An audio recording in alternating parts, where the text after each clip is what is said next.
bariyahura. Bariko bariyahura. Hariho abantu bariko bariyahura. Biyahuzi Be mana yanje ingo tubatabare. bariko biyahuzi. Hariho abantu bariko bariyahura. Ndiko ngubaza nibega biyahuzi. Ingurabe ngo tubakize. Hariho abantu bariko bariyahura. Bafata amaguru n'amaboko ntuze we. Zira ko mugenda murazira aha ndababona uno munsi wavyutse nabi ntaca ntorana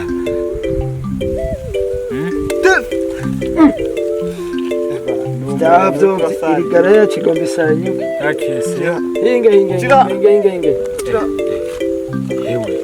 yewe agapa kwe sawa shira hamwe shira hani ngoga agenda Naho ndabizi ko wajyariye. nena ababwiye ko ndabamara no muzi muriteguye shira hamwese Ndiyomye ko. shira ndabereke Yewe. amwaza ko tungana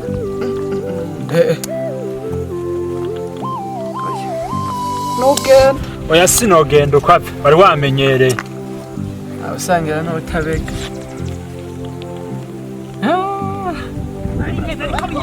Bari kugiti none. Ingurabe Bari bariko bariyahura. zana Ega bariko bariyahura. No bariko bariyahura. Bariko bariyahura. Erega mutama. bana Iki gihungu icyaki nyamba cyavuye mu Rwanda, nyamba cyavuye Tanzania, nyamba cyavuye Kongo, nyamba cyavuye Kenya. Ni kimwe cyoba cyazanye coronavirus. Cyamaze iminsi 6 se wiwa kinyegeje mu nzu. Umviriza abagenda bazi. Hirya cyo nabonye umwe bafise igicupa kimwe cy'icupa cy'ibiyeri undi igicupa cy'isongo mwakura ku munwa aho uwundi mwakura ku munwa aho uwundi Nene batukwegeye era bariko bakina n'ikarata ibintu by'uburofa nibyo bariko barakina bibanduza natwe baze gushika batwanduza bagomba kudukwegera gusa wa Mungu wa Karaberi none jenda goye corona none hari ububizi none kisi cya gihungu ca Yohani uyu mungizi karata nasubira kuzikorako none nk'ibi bintu by'uburofa nakubwiye yuko hirya cyo nabonye muri ko mwererekanye icupa gikeye n'icupa gisa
Reka nubizi ko ari ku metero turamukanya gujya gusa uhavunyandi turabizi Bega basheri bubu none ubusheri buhagaze he none wowe unyanduje ntapfa nawe ugapfa zibasheri ishusho nitwo badupfaye urupfu ntimushobora kujana muri babiri umwe apfuye bamushira mu kinogo ciwe ntibashobora kubashira yari abantu babiri wewe ngira uri mu bantu na wewe bantera ibiyasha uwo musheri uca utangura kumbwira amajambo nkayo wewe ngira uri mu bantu bantera ibiyasha nawe utandukaniye n'iri zuba ryatumye nshaka akantu ngo ndagifuke oya sheri urabizi ko Yesu azogenda gukunda ariko tegerezwa kubahiriza amategeko basi ngenda kwereka uko ngene turamukanya ibi byo baravyemeye ukuguru kukundi ivyo byongira nta kibazo ivyo nta kibazo sheri naho si sawa sheri sibi ndavyo narangira navyo oya ho ni sawa oya mugabo biriza basi dusubire turamukanye gusa Erega twari dukumburanye shano. Nivyo. Umva ibirega ni ibintu byo usanga hajya abazungu baraduhenze. Usanga bino bintu bitaba. Ntibadenze reka tuvyubahe. Basi tuvume tugira gutya. Ahangira nta kibazo. Nta kibazo. Mugabo wose. Ibyo uvuze ngo abazungu baraduheye. Burya ntibaduheye. Bavuga yuko mu bindi bihugu ku munsi hapfa abantu barenga igihumbi. Bijya rero batubariye byo gukaraba neza n'amazi meza n'isabuni. Tutegerezwa kuvyubahiriza guko niho tuzaba dushoboye kwigira. Jerega naho era amasaha 2 we tutabonanye mbona umenga n'umwaka. Jewe urabona aka kantu nari nipfuza izuba. Urabona ko nikirere gihindutse umenga imvura igombi.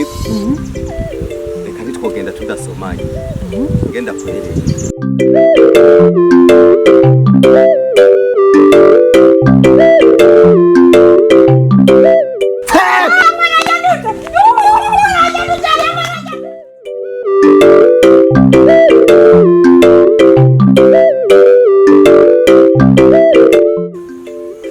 nta n'abantu bakirengana bace ngo mwiri barabaraga ntutse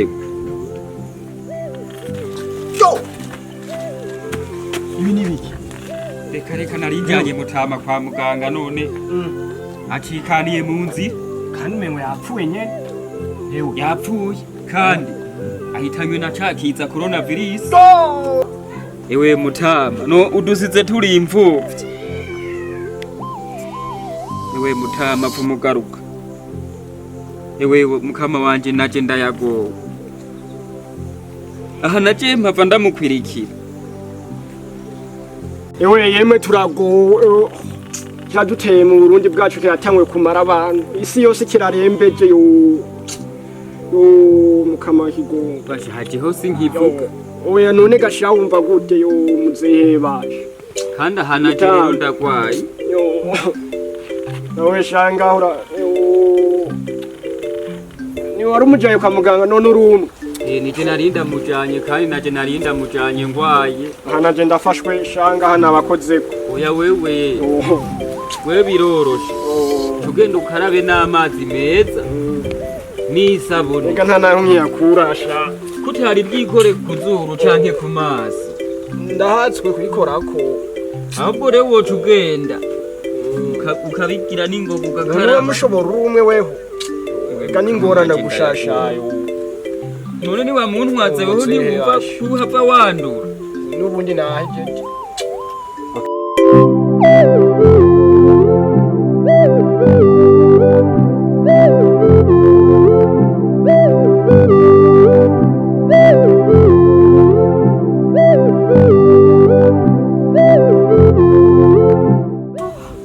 kaninga narinda mujanye kwa muganga Mbega mana yanje yishwa niki? Ico kiza ca corona yemwe kizakutuma coronavirus ni nyinshi Coronavirus ni yiwe. yego coronavirus nambari virus Ukora ko kucyo. yemwe kandi inkuru rero na wa musheri wawe nari nsize bavuye kumuhamba Umusheri wanje. yego Madudu. yego dudunye n'ubukweri bayi Oya murabesha navyo nemeye. basha murasura kubonana Yapfuye. yego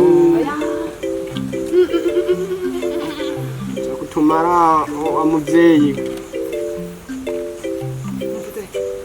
Oya. Jewe nk'ubu ndazi ndababwiye. Noshobora kumanura Imana. Mwese nkayibateye. aho wamubonye Oya nti. ahubwo dufashe tumushikane hariya Ndabafashe. Ntabwo ingenda ndabafashe. oya Ndabafashe. oya Ndabafashe. Mama Karimana nayo ndayibateye jewe. Ndayibateye.